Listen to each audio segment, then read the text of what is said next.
Welcome back to this week's market update. Today is March 2nd, 2026, and we will jump right in. Stocks ended last week lower after a hotter than expected wholesale inflation report reignited some inflation concerns. The S&P 500 fell 0.4% last week, followed by the Nasdaq Composite down almost 1%, and the Dow Jones Industrial Average down about 1.3% last week, with some AI disruption worries and signs of stress in private credit adding to a more cautious tone across equities. The new week has begun with elevated headline risk as conflict in the Middle East continues to unfold, and we'll take a look at Monday morning's market reaction in the next slide. Now, first off, we just want to say we did put out a longer letter over the weekend from our CIO regarding some of the scenarios and outcomes that we might see from this situation in the Middle East. But looking just briefly at Monday morning's market reaction, initially major indexes were down about 1% on the open. However, you can see they have reverted quite a bit with both the Nasdaq and Russell 2000 in the positive this morning as of about 11 a.m. Similarly, the Dow and S&P 500 have recovered mostly, both of them moving towards a more neutral stance today. The biggest move we've seen so far this morning is the change in crude oil. So crude oil has spiked, you can see pretty much overnight into Monday's trading session, up as much as 8% today. So we'll have to keep an eye out on energy markets as that seems to be where most of the disruption has been so far. Moving into our more regular economic news from last week, January's wholesale inflation report came in hotter than expected, with the headline Producer Price Index rising 0.5% for the month, and it was up 2.9% year over year. Core PPI was up a greater 3.6% in the year. So we'll take a look at some of the categories, what's driving this in the next slide. Looking a little deeper into January's PPI print here, you can see we did have that headline number at 0.5% increase there. But within this, you can see goods prices were actually down 0.3 in the month, while services seem to drive all of the increase, up 0.8% in the month. Within services, we had trade costs up 2.5% in the month of January, and transportation and warehousing up 1% in the month, which are both quite steep jumps for just a 1 month change. Although these categories do tend to be fairly volatile, so we have seen that in the past. You can see in December we had trade costs up 1.8%. Other months, like August of last year, they can swing down 2% in a month. So pretty volatile categories there, but that was what was driving the hotter than expected PPI print.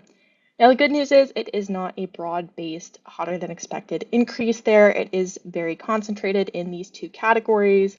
Although with the news over the weekend and this morning, this category here, transportation and warehousing, is very correlated with energy costs as well as the regular energy category in goods there. So these two could continue to see some upward pressure, which would push those headline numbers even higher in the coming months if the conflict in Iran continues to persist.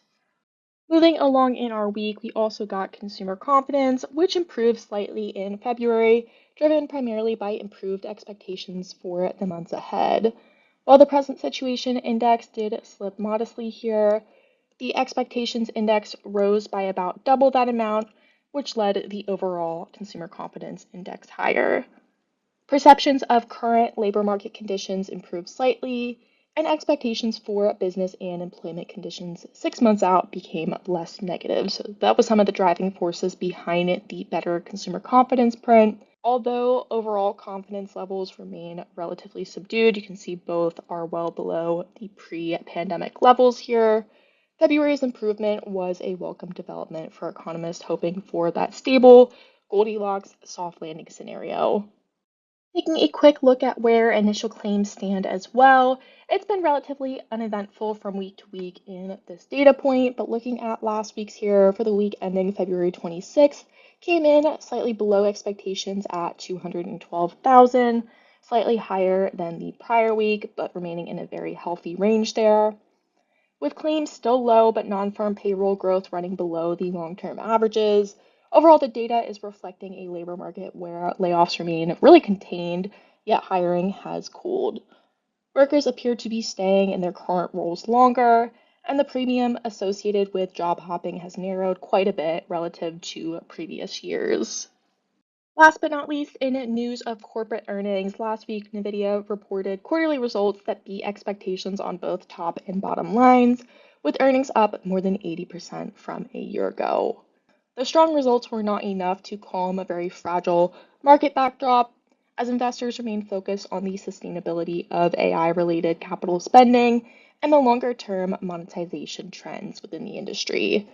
Shares were down more than 6% last week as investors were hoping for a greater upside surprise. So that concludes this week's market update. We really appreciate you tuning in, and we look forward to updating you again very soon.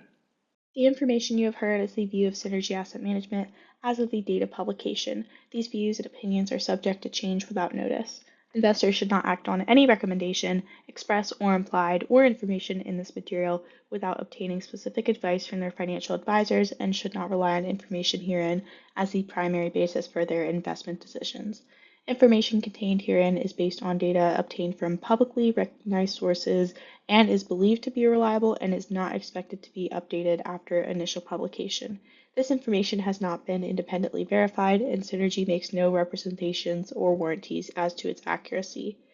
The material has been prepared solely for informational, educational, and market commentary purposes and is not a solicitation of advisory services or an offer to buy or sell any security or to participate in any trading strategy.